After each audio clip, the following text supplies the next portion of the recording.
నమస్తే అండి. నా పేరు డాక్టర్ జె సుభాష్ చక్రవర్తి, కన్సల్టెంట్ పీడియాట్రిషియన్, శ్రీశ్రీ హోలిస్టిక్ హాస్పిటల్లో కొండాపూర్లో వర్క్ చేస్తున్నాను.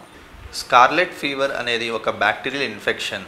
ఇది ఒకరికి మెయిన్లీ డ్రాప్లెట్ స్ప్రెడ్ ద్వారా వస్తుంది.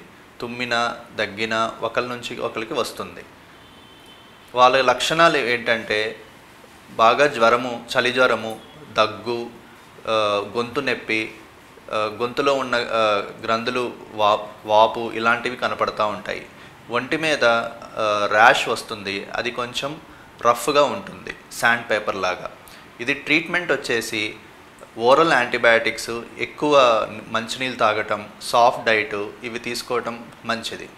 యాంటీబయాటిక్ ఒకవేళ ఉపయోగించకపోయినట్లయితే ఒకరికి 2 వారాల వరకు ఇది స్ప్రెడ్ అవుతుంది. అలా కాకుండా కాంప్లికేషన్స్ లైక్ నిమోనియా, మెనింజైటిస్ అంటే లంగ్ ఇన్ఫెక్షన్స్ కానీ, మెదడు వాపు కానీ, సైనసైటిస్లు కానీ ఇలా వచ్చే అవకాశం ఉంటుంది.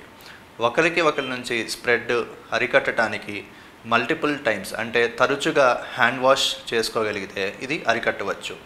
ఎవరికైనా ఇంట్లో స్కార్లెట్ ఫీవర్ ఉంటే కనుక తుమ్మినప్పుడు, దగ్గినప్పుడు చెయ్యి అడ్డం పెట్టుకోవటం, మాస్క్ పెట్టుకోవటం, తర్వాత ఒకళ్ళు తిన్న ప్లేట్స్లో ఒకళ్ళు తినకపోవటం, ఒకళ్ళు షేర్ చేసుకున్న రూమ్లో ఇంకొకరు షేర్ చేసుకోకపోవటం మంచిది.